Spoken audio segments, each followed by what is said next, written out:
नमस्कार, times of Swaraj में आप सबों का स्वागत है और मैं हूं संतोष सिंह। और आज हम टाइम्स ऑफ स्वराज में चर्चा कर रहे हैं कि चुनाव आयोग से कोई ज्यादा उम्मीद मत पालिए, क्योंकि मेरा जो अनुभव है अभी चुनाव आयोग को लेकर, 5 लोकसभा चुनाव मैंने खुद देखा है और 5 से अधिक विधानसभा चुनाव भी मैंने कवर किया है। इतनी कुव्यवस्था, इतना लूंज पूंज हमने कभी चुनाव आयोग को नहीं देखा।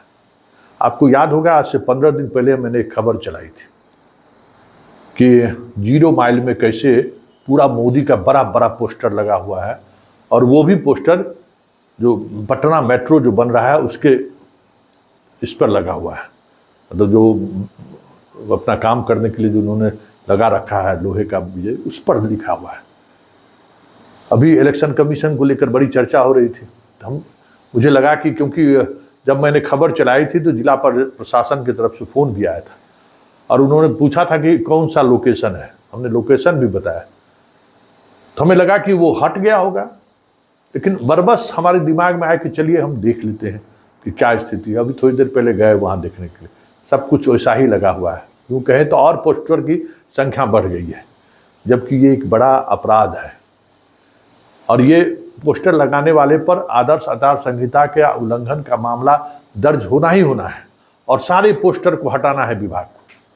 सरकार के इस पर लगा हुआ है, सरकारी काम जहां हो रहा है उसका जो होर्डिंग है वहां पे लगा हुआ है, लेकिन कोई कार्रवाई नहीं। कपिल सिब्बल जो डीएम है, उनको व्हाट्सएप तक ये मैसेज गया था कि इस तरीके की खबरें चल रही हैं, फिर भी कोई कार्रवाई नहीं। छपरा में जो हो रहा है वो देख ही रहे हैं, मुंगेर में जो हुआ वो भी आपने देखा ही होगा। जिस तरीके से हजारों कंप्लेन अगर इलेक्शन कमीशन को मिल रहा है और फिर भी कोई कार्रवाई नहीं हो रही है। छपरा में प्रत्याशी के साथ गाली गलौज की घटना घट रही है, डीएम को लगातार फोन जा रहा है और उस पर कोई कार्रवाई नहीं। मुंगेर में प्रत्याशी पर जानलेवा हमला होता है, उसकी गाड़ी तोड़ दी जाती है, बूथ लूट का शिकायत होता है, वो शिकायतें कहाँ गई, उस पर क्या हुआ नहीं हुआ, किसी को कुछ भी पता नहीं है। और ऐसे में इस आयोग से आप उम्मीद करते हैं कि ईवीएम में कितना वोट गिरा वो सही सही तस्वीर आपके सामने आ जाए। देखिए, दिल्ली में बैठे हुए लोग जो बड़ी बड़ी बातें कर रहे हैं, हाई कोर्ट सुप्रीम कोर्ट में जो सुनवाई हो रहा है, सुप्रीम कोर्ट में कुछ तथ्यात्मक जानकारी हम भी आपको दे देते हैं क्योंकि हम उस पूरे सिस्टम को कई वर्षों से देख रहे हैं। देखिए, इस बार पहली बार प्रिजाइडिंग ऑफिसर को एक सॉफ्टवेयर उपलब्ध कराया गया था, जिस सॉफ्टवेयर के सहारे उनको हर घंटे नहीं, हर 2 घंटे पर अपडेट करना था। और उस सॉफ्टवेयर से पटना और दिल्ली दोनों जुड़ा हुआ था। आप वोटर कास्ट प्ले स्टोर पर जाके आप उसको डाउनलोड कीजिए, आपको वहाँ पल पल की जानकारी आपको मिलती रहेगी। मतलब हर 2 घंटे पर अपडेट वहाँ होता रहता है। और आप जब वहाँ जो हेडक्वार्टर है वहाँ और केंद्र की चुनाव आयोग पूरी जानकारी दी जाती है। और ये जो जानकारी जिस सॉफ्टवेयर से दी जाती है उसमें परफेक्टनेस इतने रहता है कि कितना पुरुष कितना महिला सारा डाटा रहता है। और जैसे ही मतदान खत्म हुआ, फाइनल वोटिंग कितना हुआ है वो उसके माध्यम से भेज दिया जाता है, सारा अपडेट। फॉर्म 17A और 1780 की बात तो बात की बात है, वो तो बाद में आप मिला कर सकते हैं। उसमें कुछ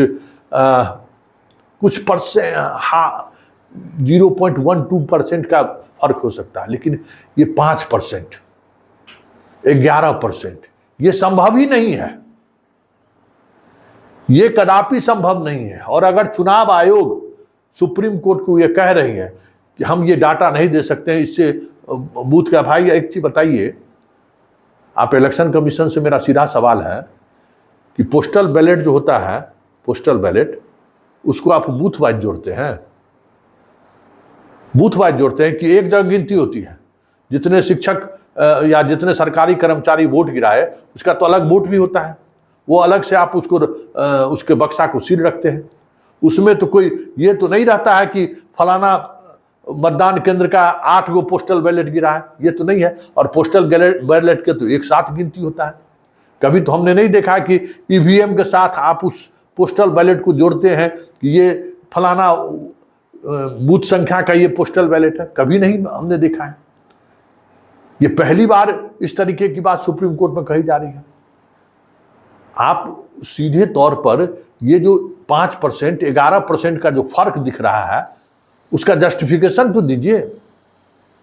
अरे आप जो पोलिंग एजेंट जो है जिसको आप लिख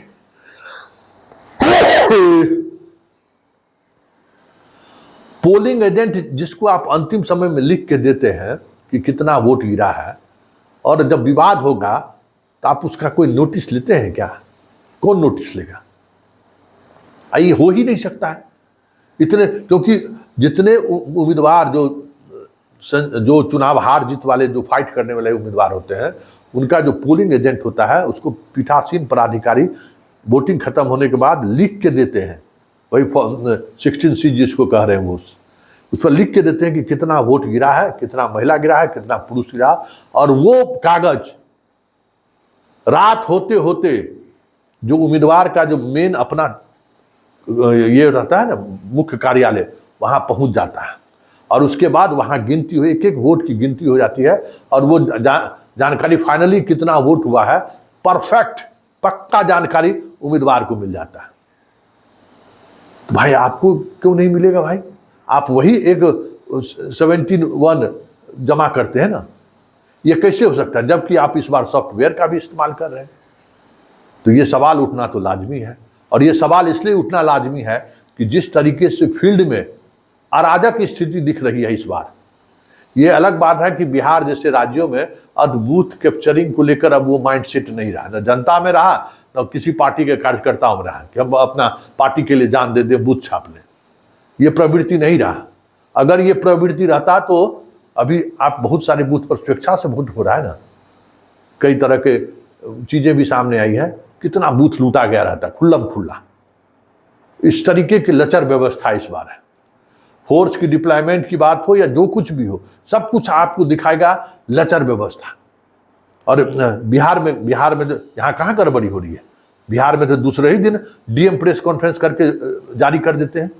तो ये जो इलेक्शन कमीशन को जारी करने में 11 दिन 4 दिन 6 दिन लगता है, 24 घंटे के अंदर में डीएम अपना फाइनल रिपोर्ट सबमिट कर देता है, मीडिया को दे देता है कि भाई इतने % पोल हुआ, इतनी महिलाएं, इतना पुरुष। तो फिर चुनाव आयोग कौन कैलकुलेशन करता है भाई?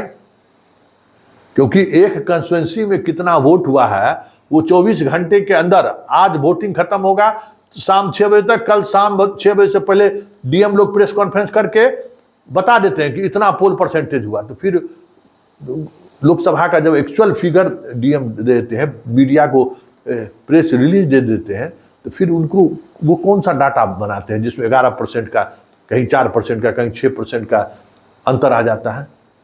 ऐसे में चुनाव आयोग को स्पष्टता से चीज़ों को रखनी चाहिए, नहीं तो वाकई में चुनाव आयोग से लोगों का भरोसा उठता जा रहा है।